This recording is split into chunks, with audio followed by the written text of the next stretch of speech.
రాస్తున్నాం తండ్రి.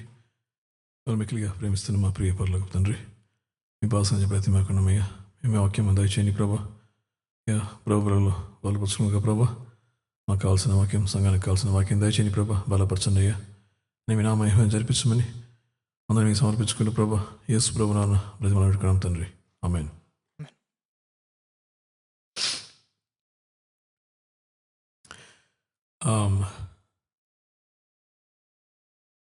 Second message especially సంఘానికి సంబంధించింది. అంటే సంఘం అంటే మన చర్చి, మనకు సంబంధించింది అన్నమాట. So the second message is about our church and about the church. మనకు సంబంధించింది మన చర్చ్ కానీ కాదు, ఎనీ చర్చికి సంబంధించింది. So it is related to any church in general. ఇప్పుడు మన ఫ్యామిలీస్లో మనం చూస్తుంటాం ఇండ్లల్లో. ఇప్పుడు ఒక అంటే మన ఫ్యామిలీ మెంబర్ ఎవరన్నా కానీ, ఫర్ ఎగ్జాంపుల్ అనుకుందాం, హస్బెండ్ వైఫ్ అని అనుకుందాం. ఇప్పుడు వైఫ్ ఒక చాలా బరువైన బ్యాగ్ మోసుకెళ్తా ఉంటే హస్బెండ్ ఏం చేస్తాడు? హస్బెండ్ ఇంకొక బ్యాగ్ ఇస్తాడా? ఇప్పుడు అర్థమైంది శ్రావణ ఇంట్లో ఏం జరుగుతుందని. వెంటనే హస్బెండ్ వెళ్ళి దాన్ని తీసుకుంటాడు కదా. అట్టనే కాదు, ఇంకా ఫ్యామిలీలో ఎవరన్నా కానీ, ఇంకా ఒక బ్రదర్ కానీ సిస్టర్ ఎవరన్నా కూడా, మన పెద్దోళ్ళు ఎవరన్నా బరువు మోస్తాడు, మనం పోయి తీసుకుంటాం. లేకపోతే బరువుని మనం వాళ్ళతో పాటు షేర్ చేసుకుంటాం. So in families we notice this, that when somebody is carrying something heavy, we tend to go share that burden with them. ఎందుకంటే చేస్తాం మనం? Why do we do that?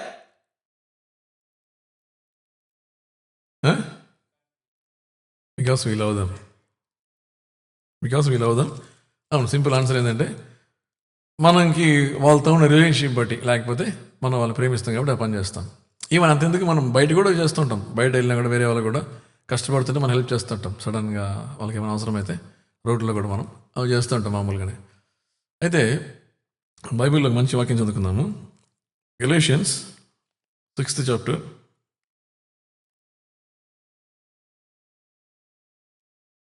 Let us turn to Galatians chapter 6.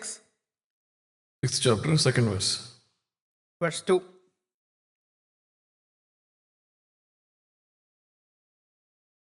Bear one another's burden and so fulfill the law of Christ. Carry each other's burdens, and in this way you will fulfill the law of Christ. అంటే ఏంటంటే తెలుగులో చదవండి.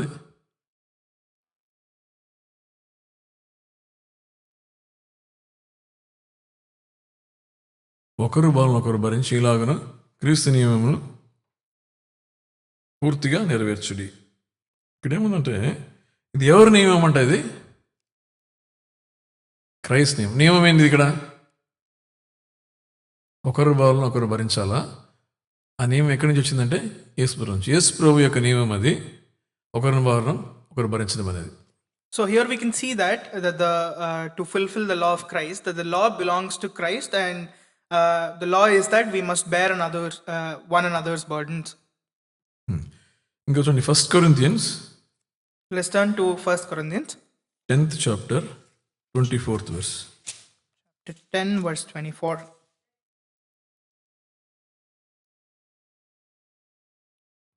No one should seek his own,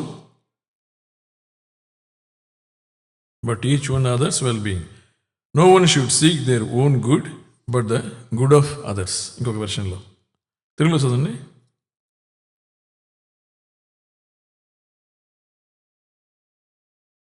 ఎవడన్నా తన కొరకే కాదు ఎదుటివాని కొరకు మేలు చేయ చూసుకొని వెళ్ళను. ఇక్కడ ఏం చెప్తుందంటే మనం మన మంచిగా చూసుకుంటాము, అయితే but the good of others, వేరే వాళ్ళ మేలు కూడా మనం చూసుకోవాలి. ఎవడన్నా కూడా తన మేలు కొరకు. ఇప్పుడు ఏంటంటే మన మామూలు క్యాష్ అందరూ చేసేది కదా, క్రిస్టియన్స్ నాన్ క్రిస్టియన్స్ అయినా చర్చిలో అయినా బయటైనా అందరూ చేసే పని ఏంటంటే మనం మంచి మనం చూసుకుంటాం. So it is a common thing that despite of being a Christian or a non-Christian, we take care of our own good. మహా అంటే మన ఫ్యామిలీ మేలు చూసుకుంటాం. More than that, we might look out for our own family's good. ఎందుకంటే first మనము, దాని తర్వాత మన ఫ్యామిలీ, దాని తర్వాత మన ఫ్రెండ్స్, వాళ్ళందరికీ వాళ్ళకి కావాల్సిన మేలు చూసుకుంటాం మనం. So first we look at ourselves, and then our family, and then anybody in our friend circle. అయితే ఇక్కడ వాక్యం ఏం చెప్తుందంటే మన వరకు చూసుకుంటే సరిపోదు, వేరే వాళ్ళ కోసం కూడా చూసుకోం. ఇక్కడ వేరే వాళ్ళంటే ఎవరు ఇక్కడ? So what does other mean here? ఇక్కడ మెయిన్గా మనం ఈ సంఘానికి చెప్పబడింది ఇవన్నీ కూడా So this is being mainly told to the church. బైబిల్లో సంఘాన్ని కొన్ని వాటితో పోల్చారు అనమాట. చెప్పండి చూద్దాం దేనితో పోల్చారని. So in the Bible, the church is represented with some things. Can you tell me what those things are? Bride, తర్వాత body of Christ. So one is bride, another is the body of Christ. బైబిల్లో మనం చూస్తున్నాం 1 Corinthians 12 చాప్టర్లో body of Christ ఉంటాం అనమాట. సంఘం అంటే body of Christ అంట, అంటే యేసుప్రభు యొక్క శరీరం. సంఘం అంటే యేసుప్రభు శరీరం. So in 1 Corinthians chapter 12, it is said about the body of Christ. That means that the church is the body of Christ. అంటే మన శరీరాల్లో మన బాడీ పార్ట్స్ అనే అంగాలన్నీ కూడా ఒక్కొక్కటి ఒక్కొక్క పని చేస్తుంటాయి. So in our body itself, each organ has its own function. ప్రతి దానికి ఒక పర్పస్ ఉందన్నమాట. Each body part has its own purpose. అన్నీ తమ పనులు అన్నీ చేసుకుంటూ ఉంటాయి. So each body part will be doing its own work. అయితే ఇవన్నీ కలిస్తేనే బాడీ అవుతుంది, ఆ బాడీ ఫంక్షనింగ్ జరుగుతుంది. So when all of these come together is when that will become a body, and that body will be functional. Bible వాక్యం ఉంది, if they were all one part where would the body be? As it is there are many parts but one body. The eye cannot say to the hand I don't need you, and the hand cannot say to the feet I don't need you. ఏంటంటే కన్ను తన చేతిని చూసి చెప్పదంట నువ్వు నాకు వద్దని చెప్పదు కదా.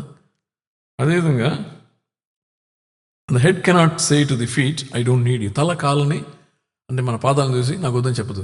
ఎందుకంటే అన్ని ఇంటర్ రిలేటెడ్, ఇంటర్ డిపెండెంట్ అనమాట. ఒకటి మీద ఒకటి డిపెండెంట్ అయి ఉంటాయి అనమాట. ఇప్పుడు కాళ్ళు చూసి తల వద్దంటే మనం ఎట్ట వాక్ చేస్తాం, మనం బాడీ మూవ్ కాలేదు. ఇప్పుడు మన కన్ను చూసి చెయ్యి వద్దని చెప్తే పనులు ఎట్లా జరుగుతుంది? పనులు జరగదు. లేకపోతే చెయ్యి కన్ను చూసి నాకు వద్దంటే మన చూపు జరగదు అనమాట. కాబట్టి మన బాడీ ఎట్లంటే అన్నిటికీ అన్ని అవసరం. So in our body itself, each organ needs every other organ, and if no organ can tell another organ that it does not need it, because they cannot function without each other. ఇంకోటి చూడండి ఇక్కడ, on the contrary, those parts of the body that seem to be weaker or indispensable, and the parts that we think are less honorable, we treat with special honor, and the parts that are presentable or treated with special modesty. So బైబిల్కి ఈ వాక్యమంతా చేయిందంటే ఈ portion అంతా కూడా బైబిల్లో యేసుప్రభు శరీరము అంటే సంఘానికి పోల్చబడి ఆ శరీరం ఎట్లా పనిచేస్తుందో సంఘం అట్లా పనిచేయాలా అనేది మెయిన్ థీమ్ అనమాట ఇక్కడ. So the primary theme here is that the church must function in the same manner as a body would. ఇప్పుడు బాడీలో ఒక పార్ట్కి ఇంకో పార్ట్కి అగెనిస్ట్గా ఎట్లా పనిచేయదో చర్చి కూడా ఒకరు అగెనిస్ట్ ఒకరు పనిచేయకూడదు. So in the same manner as to how the body will not be able to function when you separate the body parts, in the same manner the church cannot function as well. At the same time ఒక part suffer అయితే body మొత్తం suffer అవుతుంది. And in the same manner, if one part of the body is suffering, then the entire body suffers. సంఘంలో కూడా అంట ఎవరన్నా ఒక్కరు suffer అయితే ఆ సఫర్ చర్చి మొత్తం స్ప్రెడ్ అయిపోవాలి ఆ suffering. So in the same manner in the church as well, if one person is if one part is suffering, then everybody else must share in that suffering as well. ఒకరు ఏడిస్తే అందరూ ఏడవాలా. If one is crying, then everybody else must take on that ఒకరు crying. సంతోషిస్తే అందరూ సంతోషించాలా. If one is able to be happy, then everybody else must take on that happiness as well. ఎందుకంటే మన body ఎట్లా జరుగుతుంది కాబట్టి. because that is how our body functions as well. ఇప్పుడు పనులు వచ్చిన పనులు చేసి కొరుక్కుంటాను నేను, కొరుకుతుందాపా, కొరుక్కోగలను నేను, నొప్పేసి ఎందుకు? ఎందుకంటే నా బాడీ పార్ట్ కాబట్టి నేను దాన్ని హామ్ చేయను. So that is why we do not hurt ourselves, because it is our own body part. ఎందుకంటే పళ్ళు దాని పర్పస్ కొరికే పనే కానీ చేతునికి అయితే కొరకదు, ఎందుకంటే తన బాడీ పార్ట్ కాబట్టి, తనలో పాటు అది కూడా ఒక పార్ట్ కాబట్టి.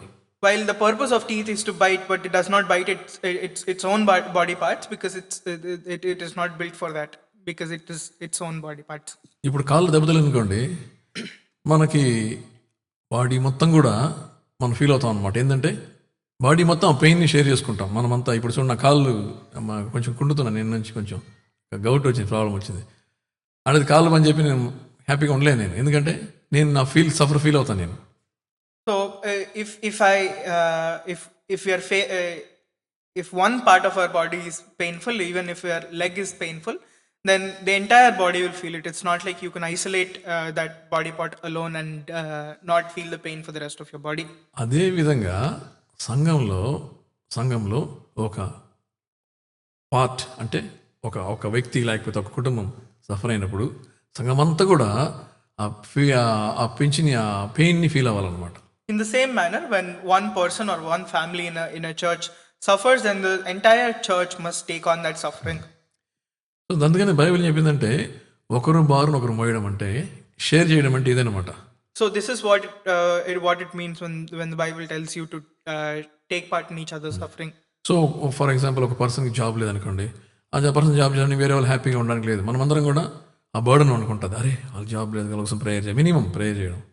So when one person doesn't have a job, so that doesn't mean that everybody else has to be happy. ఒక ఫ్యామిలీ ఒక డిఫికల్ట్ సిచ్యువేషన్ ద్వారా వెళ్తుంది అనుకోండి, మనం అంతా హ్యాపీగా ఉండడానికి లేదు, ఎందుకంటే వాళ్ళు మన ఫ్యామిలీలా మనం భావించి మనం కూడా వాళ్ళ కోసం ఫీల్ అవ్వాలా. So when one family is suffering through a trial, then we must then the rest of us don't get to be happy, but rather take part and share in that suffering. ఎందుకంటే మనమంతా ఒకే శరీర అంగాలు కాబట్టి మనకు ఆటోమేటిక్గా ఆ సంతోషమైన దుఃఖమైన అన్ని పార్ట్స్ స్ప్రెడ్ అయిపోవాలి అంతా కూడా. Because we're all part of the same body, whether it is happiness or sadness, we must all take part and share in it. So మనం చూస్తున్నాము, 1 Corinthians 12 చాప్టర్లో ఇవన్నీ చెప్పబడింది అనమాట. 14-25 వెర్సెస్ దాకా మొత్తం ఇవే ఉన్నాయన్నమాట. ఏంటంటే ఒక పార్టీకి ఏమైనా జరిగితే అది వేరే పార్టీకి ఆటోమేటిక్గా దాని యొక్క ఇంపాక్ట్ ఉంటుంది అన్నమాట. అంటే ఒక పార్టీకి విరుద్ధంగా ఒక పార్టీ కంప్లైంట్ చేయదు, ఒక పార్టీ కష్టపడితే ఇంకొక పార్టీ అది కూడా కష్టపడుతున్నంత పాటు. So in our body as well, this 14th and 15th verses tell that itself, that in our body itself, that if one part suffers, the other suffers as well, and there is no isolated suffering. 27th verse చూస్తున్నాము. Now you are the body of Christ and each one of you is a part of it. Looking at verse 27, we can see that now you are the body of Christ and individually members of it. So ఇక్కడ ఏంటంటే మనకు గాన impact లేకపోతే, ఒక ఫ్యామిలీకిలో ఒక పర్సన్లో సంఘంలో ఒక ఫ్యామిలీకి జరిగే విషయాలు కానీ, ఒక పర్సన్కి జరిగే విషయాలు కానీ మనల్ని అది అఫెక్ట్ చేయకపోతే చాలా డేంజరస్ సిచ్యువేషన్ అది. So if we are in a situation where a person's situation or a family situation does not affect us, then we are in a very dangerous situation. ఎందుకంటే you are not part of the body అని అర్థం అప్పుడు. So that means that you are not part of the body. ఎందుకంటే అది మనం affect చేయట్లేదు, వాళ్ళు suffer అయినా మనం హ్యాపీగా ఉంటున్నాం, వాళ్ళు ఏడుస్తున్నా మనం నవ్వగలుగుతున్నాం అంటే అర్థం ఏంటంటే మనం ఆ బాడీలో పార్ట్ కాదని అర్థం. If somebody is crying and if somebody is suffering as well, if we are still being able to be happy, then that means that we are not part of that body. First Peter, let us turn to 1 Peter 4th chapter. 1 Peter chapter 4.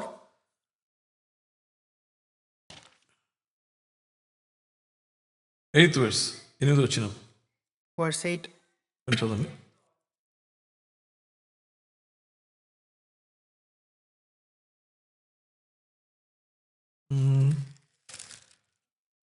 Eighth verse, sister.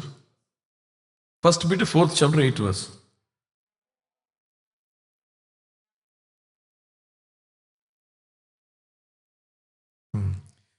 Above all love each other deeply because love covers over a multitude of since. తెలుగులో sir చదవండి. ప్రేమ అనేక పాపములను కప్పును,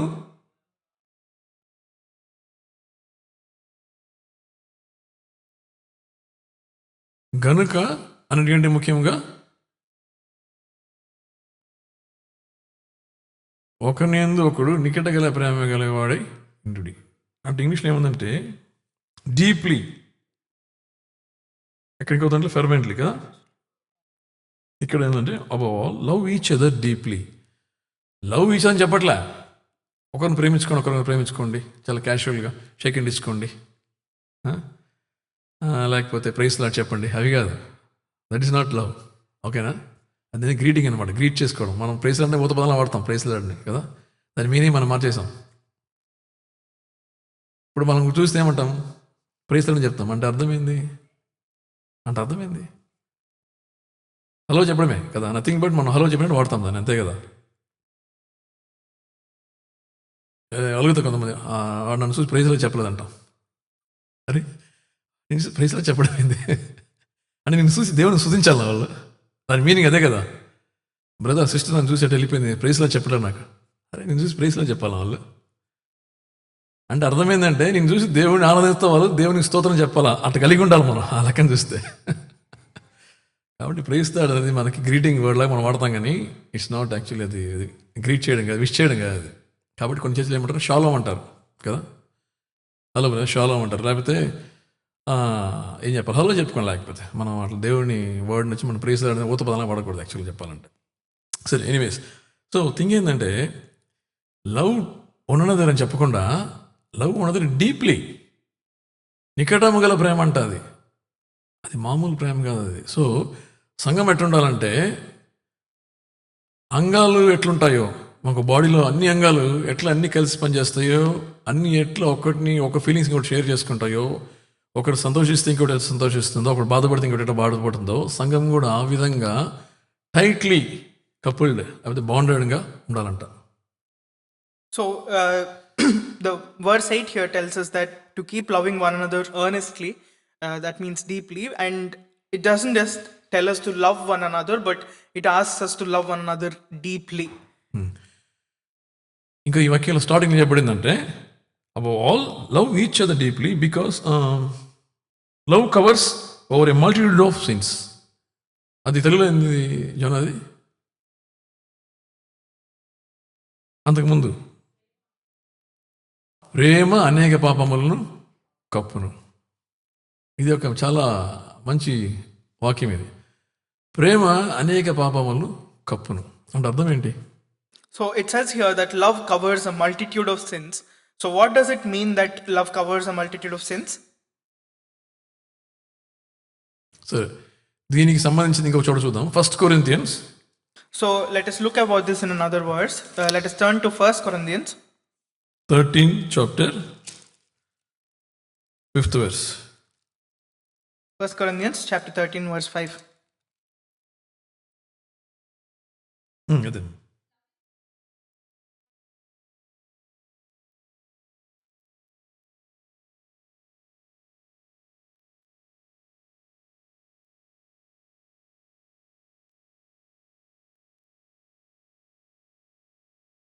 చాలు ఇక్కడ చూసాము. ఇక్కడ love is patient, ఇక్కడ ప్రేమ గురించి చెప్పడం అనమాట. ప్రేమ ఎలాంటిదంటే love is patient, love is kind, it does not envy, it does not boast, it is not proud, it is not rude, it is not self seeking, it is not easily angered, it keeps no record of wrongs.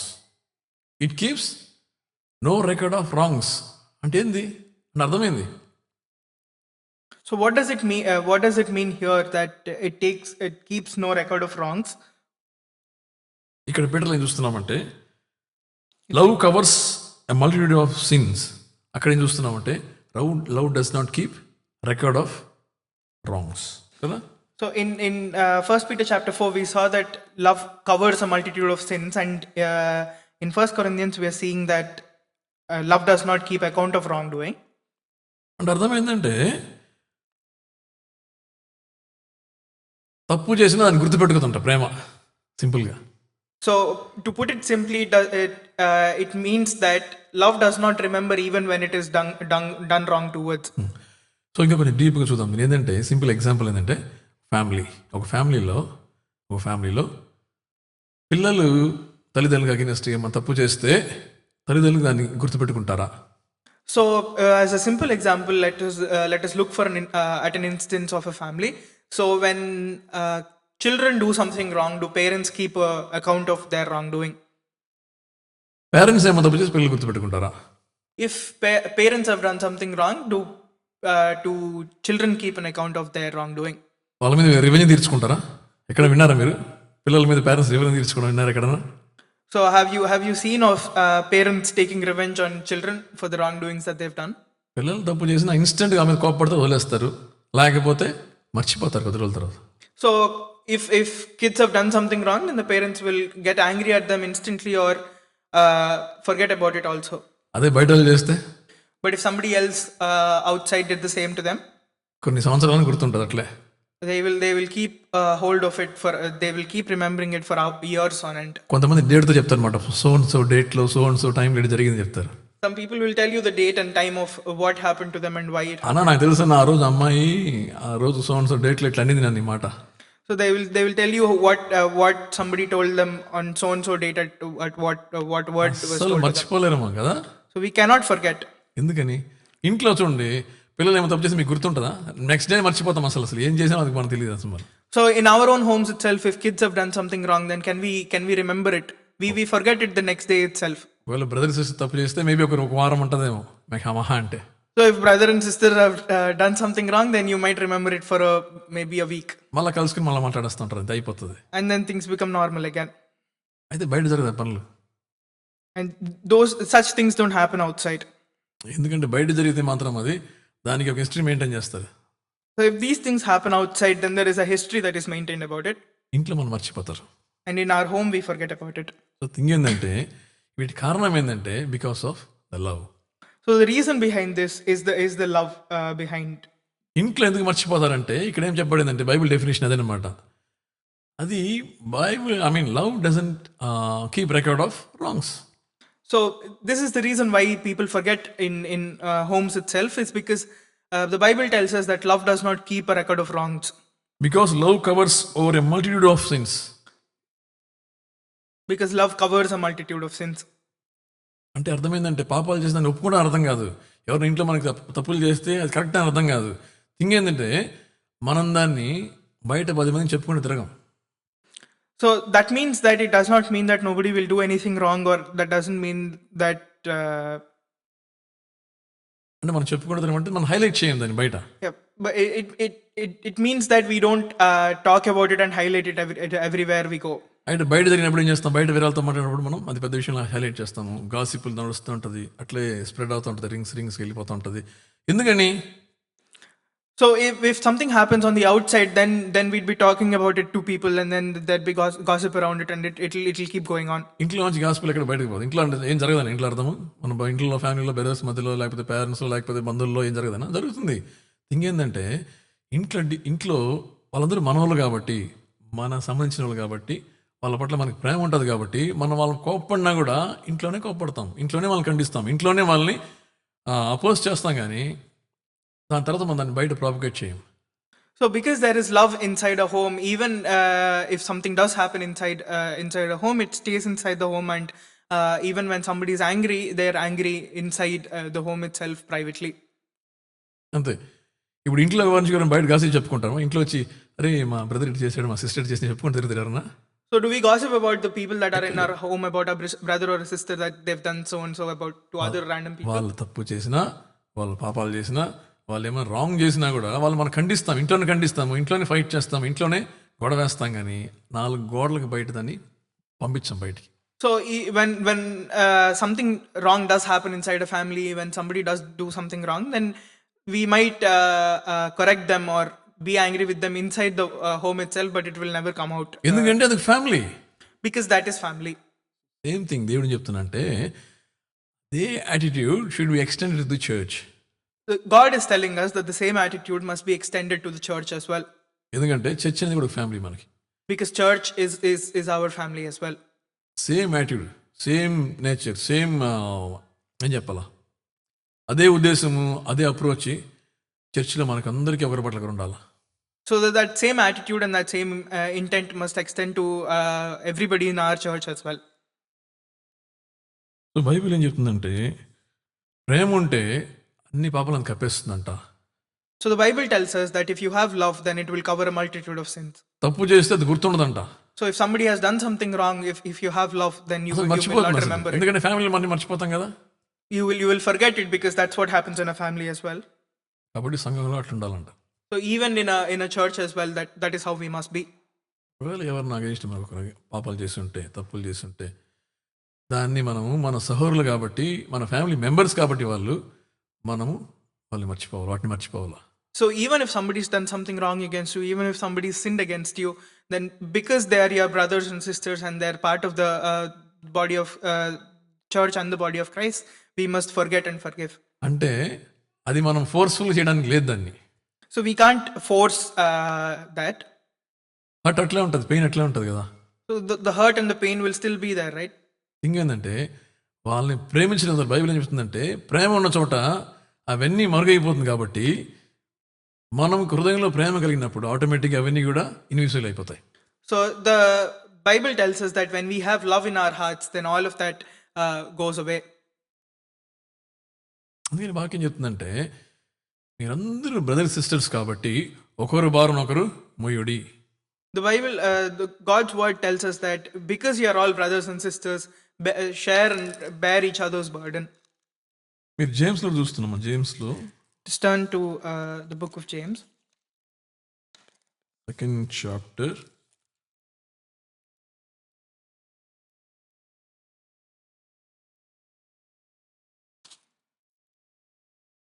James chapter 2.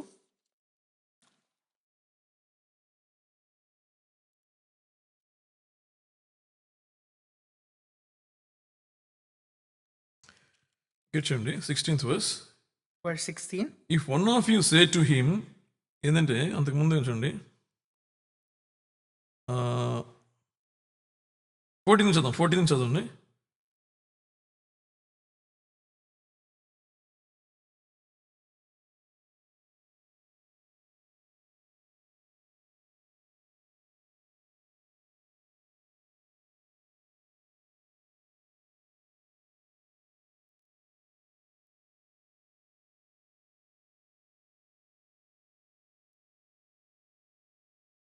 ఇక్కడ ఏం చూస్తున్నాం అంటే మీలో ఒక సహోదరుడు ఒక సహోదరికి ఆకలిగా ఉండి, లేకపోతే బట్టలు లేకుండా వాళ్ళకి ఏమైనా లోపం ఉండి, వాళ్ళకి ఏమైనా లేకపోయి ఉంటే వాళ్ళు మీ దగ్గరికి వస్తే if one of you say to him go I wish you well, keep warm and well fed, but does nothing about his physical needs, what good is it? ఏం చెప్తుందంటే బైబిల్, ఇప్పుడు సంఘంలో ఎవరికైనా ఏమైనా అవసరం ఉంటే, మనకి అవసరాన్ని తీర్చగలిగిన స్తోమత ఉంటే వాళ్ళని సింపుల్గా మనం చూసి ప్రభు నీకు ప్రార్థన చేస్తాను, తల మీద చేపెట్టి ప్రేయర్ చేసి హ్యాపీగా అన్నీ బాగా అయిపోతుంది అని చెప్తే ఎట్లా ఉంటుందో, ఎంత ఏమంటారు హిపోక్రటిక్గా ఉంటుంది కదా అది. ఎందుకంటే నీకు అవసరం తీర్చగలిగే స్తోమత నీకు ఉంది, వాళ్ళ యొక్క నీడ్ నువ్వు తీర్చగలవు. అప్పుడు అది చేయకుండా నీ ప్రేయర్ చేసి పంపించేస్తే నువ్వు చేసింది మంచి పని ప్రేయర్, కానీ అంతకు మించింది ఏంటంటే దేవుడు చెప్పడం ఏంటంటే నీకు కెపాసిటీ ఇచ్చాను కదా, వాడి యొక్క నీడ్ని వాళ్ళ అవసరాన్ని తీర్చగలిగిన కెపాసిటీ నీకు ఇచ్చినప్పుడు నువ్వు ఆ పని చేయకపోతే ఇట్స్ అ సిన్. బైబిల్లో ఏమంటే ఒకరికి మేలు చేయకపోతే ఏమంటుంది, పాపం అంట. నీకు మేలు ఎరిగినప్పుడు అంటే నీకు స్తోమత ఉంది, అయితే నువ్వు చేయలేదు అంటే అర్థమైందంటే ఇట్స్ అ సిన్. గమ్మగున్న సిన్ ఏదనమాట. కొన్నిసార్లు పని చేస్తే సిన్ అవుతాం, ఇక్కడ గమ్మగున్న సిన్, ఎందుకంటే నువ్వు చేయలేదు కాబట్టి. So if you look at an instance where a brother or sister in our church is lacking of something, and if you have the capacity to take care of their lack and fulfill whatever that they need, but if you rather just choose to call them and pray about it and leave it at that, then that would be considered sin, because you had the capacity and the opportunity to do good, but you rather prayed about it and did not do what you were supposed to do. ఇది ఎందుకు జరుగుతుందంటే ఇలా పనులు ప్రేమ లేకపోతే జరిగే విషయాలు. So these kind of instances happen only because love doesn't exist in that circumstance. At the same time మనలో ప్రేమ ఉందని కాదు, ఒక ఫ్యామిలీ మెంబర్ అనుకుందాం, సేమ్ థింగ్ మళ్ళీ ఫ్యామిలీకి వస్తున్నాను. ఫ్యామిలీ మెంబర్ ఈ పని చేయం కదా మనం, వెంటనే మనం పిలిచి వాడికి తిండి పెట్టి అన్నం పెట్టి అన్నీ చేసి అయ్యో అవును అట్లా అయిపోయింది దాని పరిస్థితి అని చెప్పి మనం వెంటనే ఆదరిస్తాను. ఎందుకంటే మన ఫ్యామిలీ కాబట్టి, మన బంధువులు కాబట్టి, మన సహోదరుడు కాబట్టి, ఎందుకంటే ప్రేమ ఉంటుంది కాబట్టి అక్కడ. We wouldn't do this to our family member itself, because then there would be love there. Then we would take them into our fold and do whatever that we can in our hands to fulfill their needs. కాబట్టి ఇక్కడ మనకి main thing ఏంటంటే ఇవన్నీ forceful చేయలేని విషయం కాదు, కానీ ఆటోమేటిక్గా మన హృదయంలో మనం ప్రేమించినప్పుడు ఇవి జరిగిపోతాయి అన్నమాట. While these are not things that can be forced upon anybody, but these are things that will happen automatically when in your heart you have love. Peter ఏం చెప్తున్నా లవ్ డీప్లీ, ఇంకా ఎక్కువగా నిగూఢమైన ప్రేమ ఉండాలంట, మామూలు ప్రేమ కాదు, ఇంకా ఎక్కువ ప్రేమించాలి. ఇంకా అంటే మన ఫ్యామిలీలో ఒకలా చూసుకోవాలి ఒకరినొకరు.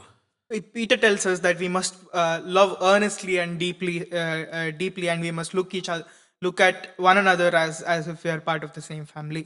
కీర్తనలు 133. Let us turn to Psalms 133. 3 వచనాలను అందరూ చదువుకుందాము, అందరూ కలిసి చదువుదాం. Psalms 133. Let's look at 3 verses. 3 వచనాలు ఉన్నాయి ఇక్కడ.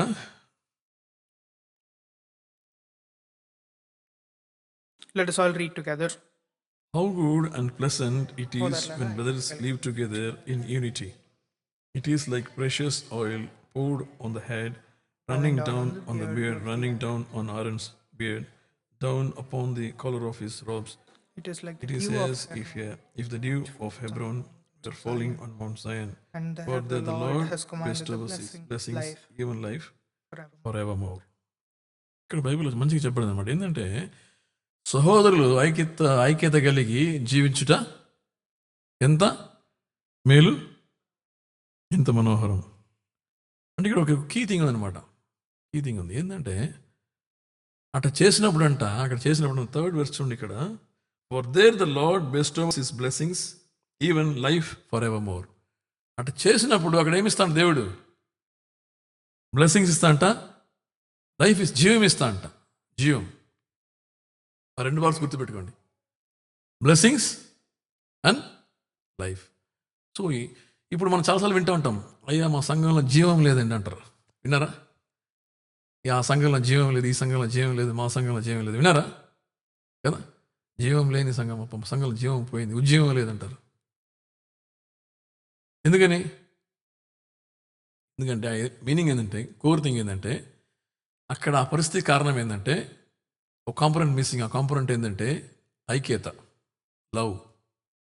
సహోదరుల మధ్యలో ఐక్యత లేకపోతే, ఆ సంఘంలో కానీ ఐక్యత లేకపోతే అక్కడ ఏం మిస్సింగ్? లైఫ్ మిస్సింగ్, జీవం ఉండదు అనమాట.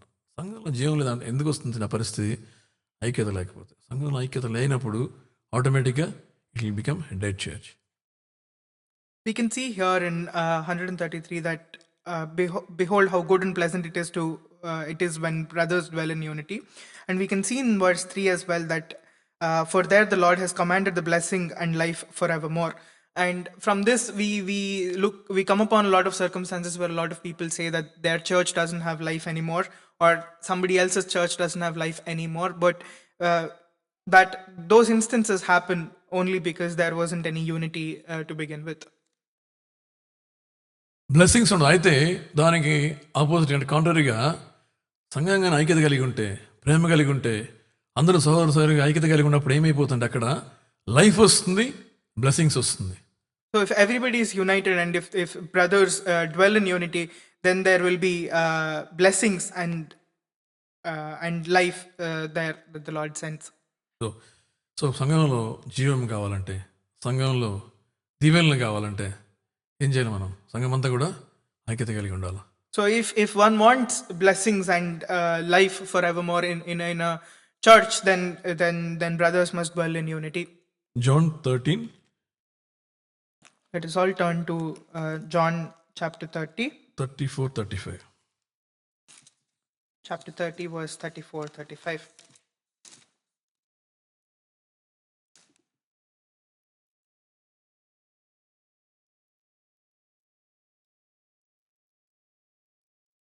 Chapter 13.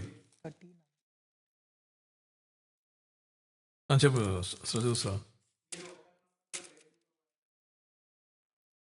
మీరు ఒకరినొకరు ప్రేమకులని మీకు కొత్త నాకు ఇచ్చింది. యేసు ప్రభు చెప్పిన ఇంగ్లీష్లో ఒకసారి చదవండి. The same thing.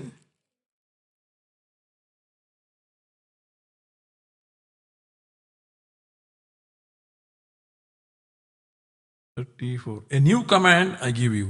ఇది కొత్త ఆజ్ఞ యేసు ప్రభు ఇచ్చిన కొత్త ఆజ్ఞ. యేసు ప్రభు ఇచ్చిన ఆజ్ఞ ఎవరికి ఇచ్చింది? సంఘానికి ఇచ్చిన ఆజ్ఞ ఏంటంటే న్యూ కమాండ్. యేసు ప్రభు ఇచ్చిన ఆజ్ఞ love one another. I give you love one another as I have loved you. So you must love one another. By this all men will know that you are my disciples if you love one another. Telugu చదువుతున్నాను కూడా.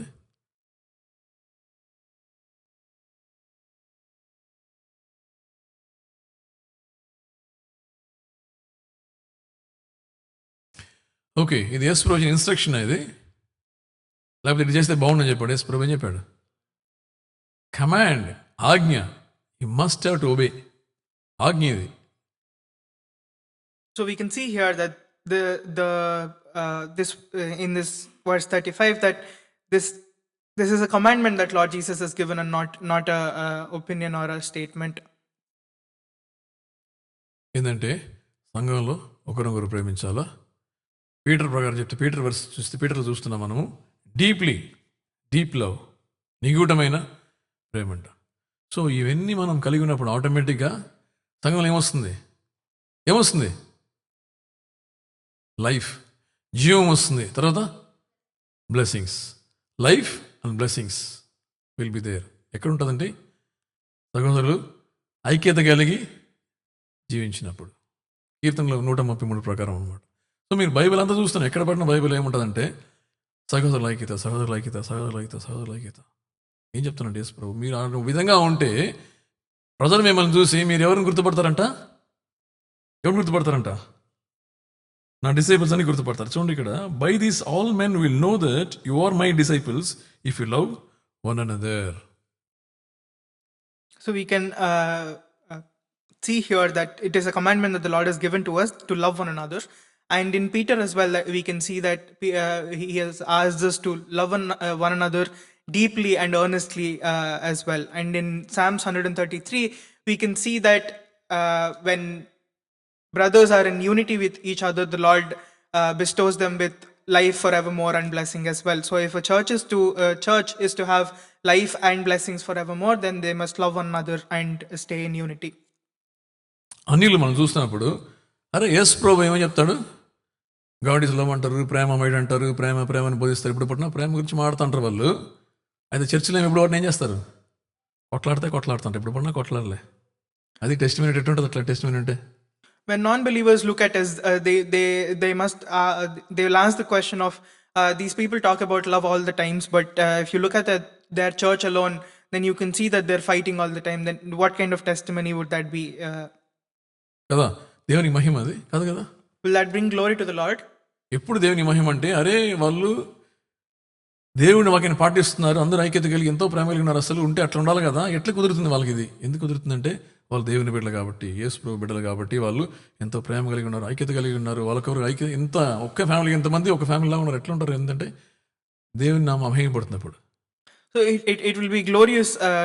It will be glory to the name of the Lord when the church acts as a family, and non-believers look at it and they see and they question to themselves as to how this is possible and that they are able to love each other so well.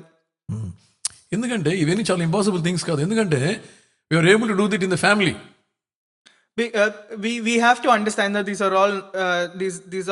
are all not impossible things because we are able to do it in our own families. కాబట్టి ఇది మనం ఒక పని ఒక చోట చేస్తున్నాం కానీ we need to extend this to the church.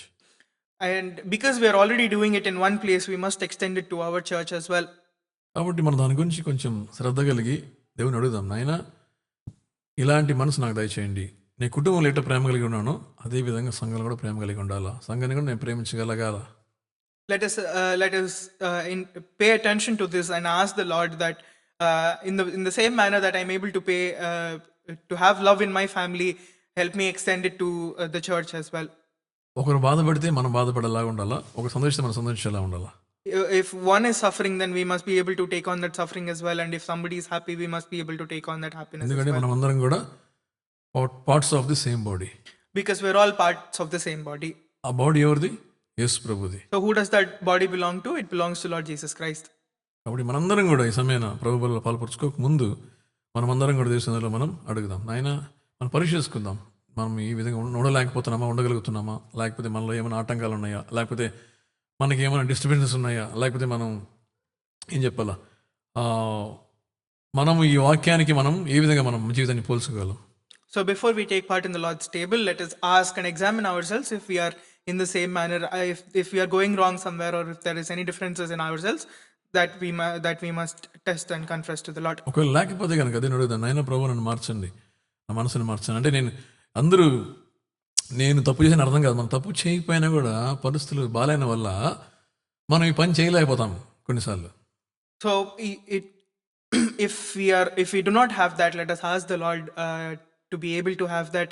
And it doesn't mean that everybody has done something wrong, but it means that because of circumstances around, sometimes we might not have been able to do this as well. ఎందుకంటే మనలో ఉన్న hurt కానీ, మనలో ఉన్న pain కానీ, మనలో ఉన్న ఆ గాయాలు కానీ ఆరున వల్ల మనకు ఆ ఫీలింగ్ ఉండి మనకి అలాంటి ప్రేమను చూపలేకపోతున్నాం. So a lot of times the hurt, the pain, or the scars that we might have because of circumstances might result in us not being able to show this kind of love. ఆ పరిస్థితుల్లో ఏమైపోతుందంటే ఇప్పుడు మనం ఒకరి complaint చేసుకుంటాం, ఇట్లా ఈ brother ఇట్లా, ఈ సిస్టర్ ఇట్లా, అది ఇట్లుంది, ఈయన ఇట్లా, వాళ్ళు ఇట్లా, వీళ్ళు ఇట్లా, ఇవన్నీ జరుగుతుంటారు అనమాట. ఎందుకంటే కోర్ థింగ్ ఏంటంటే మనం వాళ్ళని మన ఫ్యామిలీలో యాక్సెప్ట్ చేయలేకపోతున్నాం కాబట్టి. And when these circumstances remain, there will always be gossiping and complaining and backbiting that is going around. And the primary reason for all of that would be that there is no love and that we've not been able to love. Bible ఏం చెప్తుందంటే, యేసు ఏం చెప్తుందంటే, ఉండాల్సిన విధము మీరందరం ఒక బాడీలో parts ఎట్లనే ఆ విధంగా ఉండాలా, అందరం కూడా ఆ విధంగా కలిగి ఐక్యత కలిగి ఉంటే అక్కడ ఏముంటుంది? జీవం ఉంటుంది, ఆశీర్వాదాలు ఉంటుంది. So the Bible and Lord Jesus Christ tells us that we must all stay together as one body, and that we're all organs of the same body. And if we stay in unity that way, then there will be life there forevermore and blessing as well. ఇవన్నీ చేసే వాళ్ళు ఏం లాభం అంటే, simple లాభం, basic main లాభం ఏంటంటే we are obeying the lord's commandment, new commandment. So the one primary gain that anybody would be getting out of this is that we are able to obey to the new commandment that the Lord has given to us.